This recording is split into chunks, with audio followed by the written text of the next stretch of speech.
This is the next step in our journey in the Western intellectual tradition.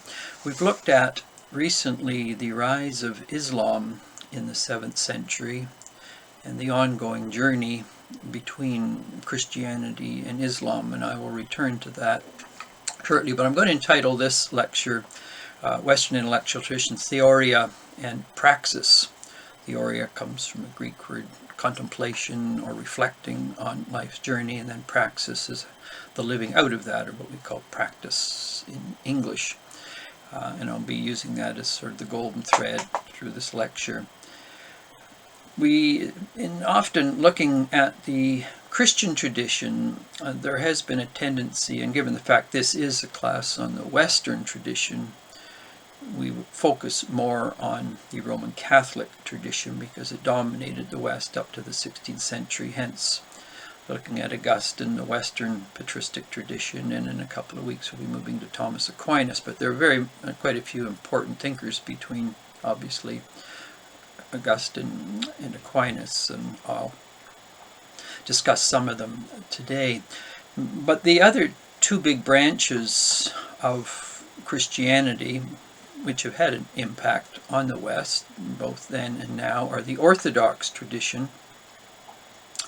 And then there's been quite a recovery these days of what's called the Syriac tradition, largely, which is relevant for us today in terms of what's happening in Syria, the Middle East. The whole Syriac tradition by the 7th century had essentially been enveloped by large domination of the Muslim community. So what makes the Syriac form of Christianity interesting and relevant for today with the rise of Islam is how did the Syriac community interact with the Islamic tradition in its history. It can give some hints in terms of the variations of Islam itself, and then the variations of forms of Christianity as they have engaged within the Muslim community itself. So three big forms of Christianity. We often think of the West as the Roman Catholic until the 16th century when variations of Protestant emerged, but the Orthodox tradition and then the Syriac tradition are very, very important also in understanding the whole element of Theoria, which is the first point I'd like to mention. Theoria comes from a Greek word. We see this, it's often translated into contemplation in various ways, and certainly in Plato's thinking and in Aristotle's Nicomachean Ethics, Book 10 deals with the highest level of being and knowing is the contemplative way, and the roots of the human soul is the going deeper into the soul and into the spirit and knowing the true self. This is why philosophy is know yourself. It's also dying, as Socrates says, philosophy is learning to die, and then it's also the philosopher is involved in the task of being a midwife as well as birthing new being. But Theoria it has a double meaning in that sense. In Christianity internalized, as I mentioned in some of these earlier lections, it drew from the Jewish tradition, which has a contemplative dimension. It drew from particularly its mystical tradition. It drew from the classical Greek tradition, and it drew from the best of the Roman tradition that you find in Cicero and Seneca as well. And it was this Christian humanism. Sometimes humanism is only viewed in a secular way, but classical humanism is deeply religious, deeply spiritual, and the contemplative or theoria is at the ground of that. So what does theoria mean, or the contemplative mean? We live in an age in which we are driven by the vita activa, and this is really a child of the 16th century with the destruction of the monasteries. So I might add, first of all, here the emergence in the 2nd, 3rd, 4th centuries of the West of a monastic way of life.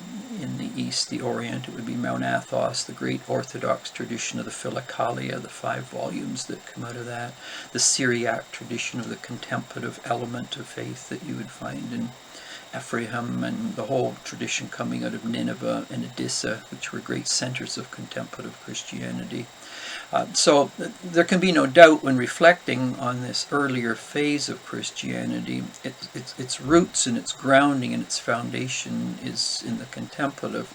Now there are a couple of things to reflect upon in the contemplative in a period of time we live in, is that, as I mentioned earlier, the sort of phase, the season we live in Western civilization is one of drivenness, hyperactivism. As Evelyn Underhill says, we spend a lot of time conjugating three verbs: to want, to have, and to do.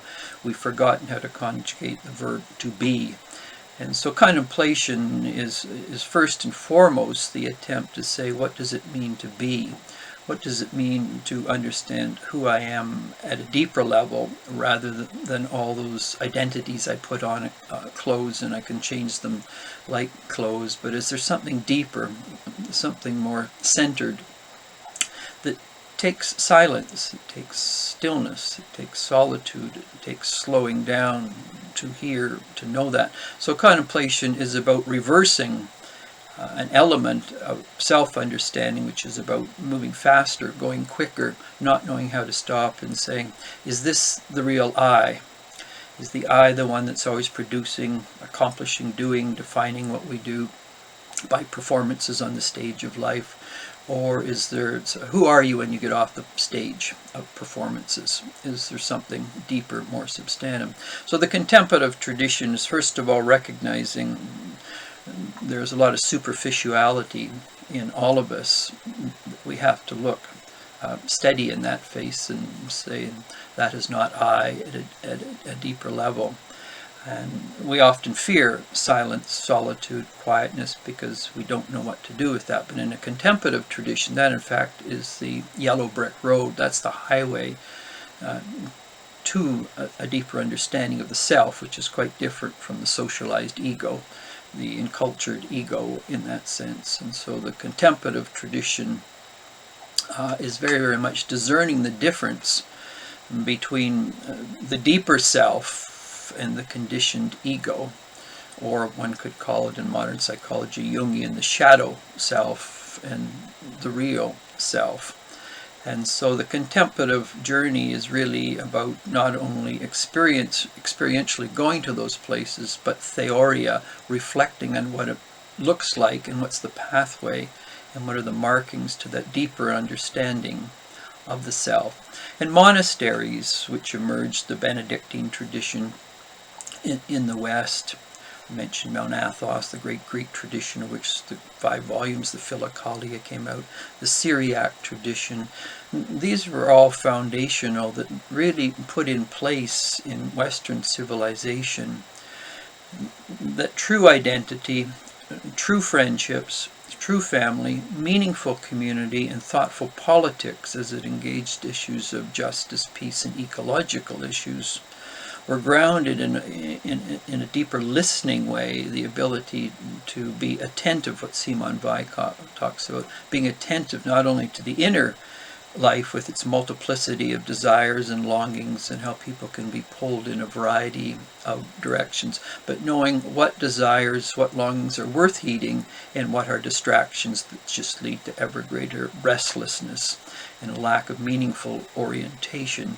And so the contemplative was really about what Augustine would call ordo amoris, ordering our loves, so they're properly directed, and hence a person is what T.S. Eliot knows that still place in the moving world, so that a person just isn't caught up in the busyness of it all, but the busyness for what, and what sort of busyness. So Theoria was about, and this is why philosophy in the classical sense was not primarily about dissecting ideas and playing a chess game with logic or induction or deduction. It was about knowing oneself, and this is why philosophy was about love of wisdom. And so the contemplative then, if we were to backtrack even in Aristotle to book 8 and 9, friendship then, our word philosophia, philia, is one of the 5 words in Greek for love, which is friendships in search of wisdom, because many relationships are not held together by that which transcends the transient that which passes in life like clouds. But wisdom is very much about the quest for the blue sky of reality. And so out of the contemplative then comes the importance of friendships, and this is why we get our word philosophia and theology itself, coined by Plato. And so within this Western tradition, the contemplative, or Theoria, is foundational to identity, to friendships, to households, to community, and then larger politics. Out of that comes then the notions of praxis, or doing. So what does a genuine, authentic lifestyle look like, rather than a shallow, a reactive a lifestyle that just fritters away desires that at the end lead to really nothing other than greater emptiness and restlessness, and sort of the merry-go-round that never really fulfills in a substantive sense. Important to understand some of the earliest Christian activists were women. I've got one icon here. It's called the on mercenary physicians. Three of these women, you might know Hermione from Harry Potter, but one of them is Hermione, going right back to the 2nd and 3rd century. These three mercenary physicians, one was one of the leading gynecologists of the time, following on the Hippocratic Oath. And she did free medical work for women, and she was at the cutting edge of work with women at her time. And so her as it were, her praxis, her living out of the contemplative way, and this was her particular nature, her gift, applied it in terms of advanced and much more thoughtful work in the area of gynecology. The other two women, Philonella, she came from a fairly wealthy family in which there were hot springs on her estates, and so she allowed people who were going through different health crises to come and spend time there for nothing, absolutely free. The other woman of the three mercenary physicians, in terms of her practicing it, she offered free medical not only advice, but as a practitioner for people. So that one of the earlier forms then of Christianity, as it moved, and particularly women leadership in all of this, was the relationship of the praxis, or the working out. So if, as I mentioned earlier, if the roots of identity are the vita contemplativa, then the trunk that grows out of that, and the branches and the leaves and the fruit, are the vita activa, or praxis, in that sense. And so the question always is what's meaningful praxis, what's meaningful doing, what's authentic, or in that Greek sense authentikos, genuine doing. And so these three mercenary physicians very much reflect that. I might also add the whole an issue that's often before, legitimately and rightly so, before us today, is global warming, and out of that the ecological crisis we face. Well, many of the early writers, I mentioned the Syriac tradition, Ephraim, for example, his writings on the nature of nature itself as an icon, and the guarding of nature, the protecting of it wisely and well, and the refusal to abuse it in the name of industry and wealth. Ephraim was at the very center of that, as was many of the Orthodox thinkers. Actually, one of the leading Orthodox metropolitans today is one of the leading what's called eco-theology, or ecology, and so bringing these two together. And so out of the sort of the contemplative then emerges a concern with the health of people, the mercenary physicians, the earlier ecological vision, which emerges in Christianity. Some of the leading people in this period of time of the 3rd to the 7th centuries, as I mentioned, were women. So there's a very strong feminist element of this, which in some people, when they look back on and they reflect on Western civilization as dead white males, well, this is just absolutely a silly and ridiculous read of Western civilization, in which women played prominent and leading roles in shaping medicine and literature and poetry and music and public responsibility and a whole variety of these issues. So the relationship of Theoria, when rightly understood, it attuned people to the important things worth living for versus whole areas that people could be in a multiplicity distracted by what the Romans called essentially bread and circuses. Give them, fill their stomachs, fatten them up, and then amuse people to death with circuses. And it was the Christian tradition at this period that argued that that attitude, that inflating desires, bloating desires, only led to greater restlessness, and it didn't take people deeper into discerning what is worth being versus not being, and what is worth living for versus not living for. And so this period of time is very important. I mentioned earlier also the Syriac tradition, which makes it valuable, as does elements of the Orthodox tradition encountered Islam. And we'll be dealing with this as I continue with this lecture a little more. But moving a little fast forward from the 6th, 7th century, there was a great revival in Western thought called the Carolingian revival under Charlemagne, and some of the most powerful thinking came out of this period of time, and John Scotus Erigena. But the whole Carolingian revival of art and architecture and music and the building of cathedrals highlighted the fact that the contemplative, when played out in praxis, was about building civilization. It was about creating an approach to what it meant to be a civilized, cultured person. We have looked at a little early in the course the notion paideia versus techne as a way of knowing. Well, the early Christianity drew deeply from that Greek notion of paideia, or shaping, informing the mind, the imagination, thinking in terms of what it meant to be cultured, in terms of culture just coming from cultivating. We get agriculture, the cultivation of soil.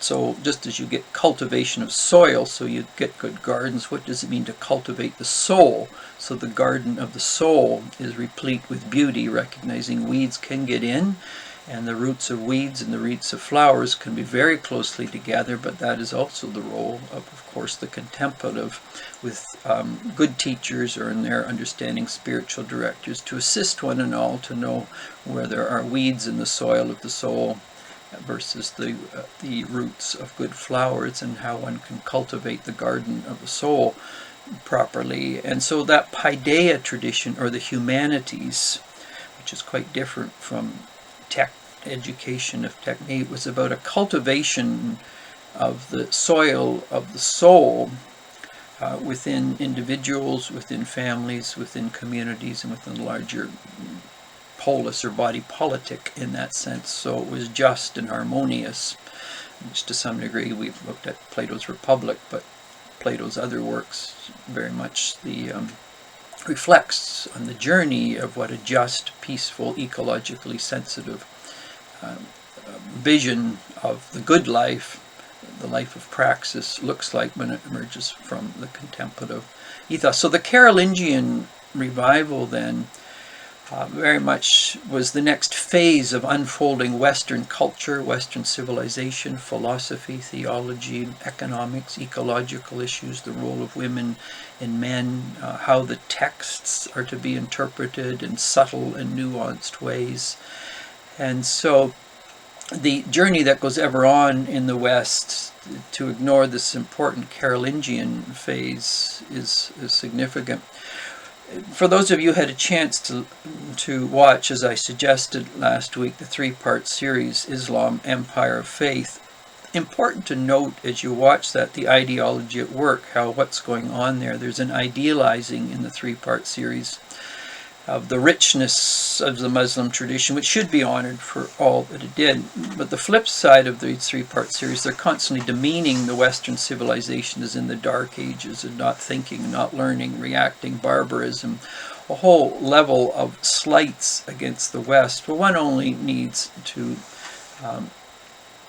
sit for very long within the Carolingian period to recognize. This was hardly any dark ages. This was a period of immense brilliance and light and effulgence coming out of this period that was about the humanities, because paideia in Greek just means humanitas in Latin, and so the humanities is just really the, or humanism in that sense, is really just the Latin versions of paideia, that's all.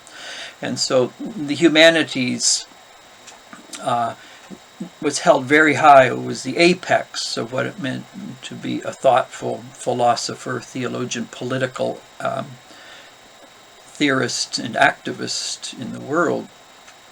As we move forward, then inevitably what's happening, you're getting this mingling and mixing, and again there is this distortion amongst the left, sometimes the liberal left, when reflecting on Christianity and Islam. So the colonization of Spain by the Muslims for a period of time, called the Andalusian civilization, it's often portrayed as a harmonious period of time in which the Muslims were generous and kind to Jews and Christians. Well, of course, it's not quite that way, and this is always the danger when we have ideology reading history rather than history shaping ideology. And so whenever you get the superimposition of an ideological framework on a period of history, it inevitably distorts history, or you get the uses and abuses of history by ideology. And so when we hit the 9th, 10th, 11th, 12th century, it's very important to understand that the relationship of Islam, Christianity, and Judaism was much more complex and nuanced, pro and contra. There could be no doubt on one hand that Muslims were very much at the forefront of reviving Aristotle, classical thought, getting them into Arabic, being translated, Latin and Greek. Some of their mosques are outstanding, just like Christian cathedrals in that sense, the rise of medicine. But as I mentioned earlier, there's rise of medicine. You just go back to the 3 unmercenary physicians, the things that they were doing. And so this interaction between Islam and Christianity and Judaism are very important to understand as people reflect on this period of time, that it doesn't get thinned out and distorted to serve certain ideological interests, either of the right, because the right will sometimes just pick the worst cases of Islam and then idealize Christianity. The left often will demonize Christianity, and in this period of time idealize Islam, which both distort a complex historic reality for ideological reasons. There emerged at this period of time also, this is a period of the Crusades and the multiplicity of Crusades. And one order that emerged, it was a reforming order, is the Cistercians. They almost were proto-Protestants in one sense. And a way of thinking emerges, which is quite worrisome, that we can see very much played out before us today in the culture wars, of reducing reality to simple black and white formulas. One group is right, the other's wrong. One group's been victimized, the other's going to overcome that victimization. And so one of the firebrands of the first generation of Cistercians was Bernard of Clairvaux. And many of his novices in this, or one of his novices anyway, many went on to play significant roles, but one went on to become the Pope that was the leader, sort of preacher of the Crusades in terms of going to Jerusalem. This whole way of thinking that sees life in simplistic categories. Christianity is right. Christianity is being taken advantage of in Jerusalem. We have to cast out the Muslims, and hence the Crusades. Quite a few of them that took place at this period of time. Now, Bernard of Clairvaux's contemporary thinker, and even Bernard himself, for example, when he interprets the Bible or when he interprets the Christian tradition, it's very simple categories. This is how the text is to be interpreted. This is what Christians think. And as I've mentioned earlier, Christianity is a polyphonic tradition, not a monophonic tradition. And so his contemporary and his opponent was Peter Abelard. Peter Abelard was probably the most brilliant philosopher of his time. taught in France, and Bernard and he clashed again and again, because Abelard would argue, well, the Bible can be read in a variety of ways, and within the Christian tradition itself, West and East, these are the variants, and we'll see how Abelard feeds into the thinking of Erasmus by the time we hit the 16th century. But it's a way of thinking, so two ways of thinking. One sees nuance, one understands dialogue, the other's irenical, recognizing complexity. The other, Bernard, reduces reality to simple black and white categories, or a hermeneutic, or a way to interpret things. There are serious consequences of the Bernardian approach, and there are consequences of the Abelardian approach. But they're both going to play a very significant role when we hit the 16th century in a few weeks. As we approach Thomas Aquinas, we're going to see Aquinas, of course, if we think of the role of logic and premise, conclusion, and arguing positions in terms of theology and philosophy and ethics and politics. Aquinas is often seen as the apex of a very sophisticated logical approach to making sense of reality. And in that sense, he articulates a way of which philosophy has come to understand itself, particularly in variations of positivism and the whole linguistic turn. And there are other ways of course, knowing, and I'm going to return briefly here to the way we began. And so the Christian tradition has always understood a variety of ways of knowing, all equally valid, all capable of revealing but concealing. One is the rigor and the importance of logic, and following arguments, premise, conclusion. There also is the artistic way of knowing, the poetic, the literary way of knowing, and what that can reveal in terms of metaphors and images. And I mentioned earlier the Syriac tradition. Much of its theology is done in a literary, poetic way, not an abstract way of arguing positions, dissecting ideas, and trying to sort out those ideas. There's the mystical or the contemplative way of knowing, and many of the great theologians and philosophers of Christianity very, very much internalize this way of knowing without rejecting the poetic, the literary, the logical way of knowing. And so within Christianity you have a multiplicity of ways of knowing, some through the senses, others through logic, others through experience, through the mystical, contemplative way, and each reveals and conceals. And the danger of elements of modern thought we take, which we'll be getting to earlier next semester, is one methodology comes to dominate, and then it excludes other methods, and hence what happens is significant elements of reality then are concealed from us, and then it leaves people hungry for meaning in a more significant sense. But sadly so, certain types of philosophy and learning can't offer it anymore, because they have basically said those areas are out of bounds in terms of serious thinking. Whereas the Christian tradition brings the fullness, the classical Greek tradition, Roman tradition, Jewish, I might add elements of the Indian tradition, Celtic tradition, and it brings them into a whole. But and so as a result, the notion of Theoria, or what it means to think and to be, is very nuanced in the Christian tradition. There are those who would reduce it to simplistic formulas, either the self, or how texts are read, or how the past is read, or it's the much more as I mentioned, nuanced, subtle ways of knowing the self and what that looks like in family and community, in politics, that there is ambiguity, there is uncertainty, versus those of what could be argued as that Gnostic tradition. I know, and if a person differs with me, it proves they don't know. We can see this played out, for example, Donald Trump these days, is that he's the one who knows. If you have another perspective, that just proves it's just false information. So it becomes a circular argument. And so And so the whole tradition that we find in someone like an Abelard and a Bernard, it sets the stage for two very, very different ways of knowing that is going to have a significant impact on then how the West begins to understand itself post Thomas Aquinas, which we'll be getting to in a few weeks. But the whole element of this from about the 11th, 12th centuries up to the 15th with the Crusades and then the Inquisitions that take place.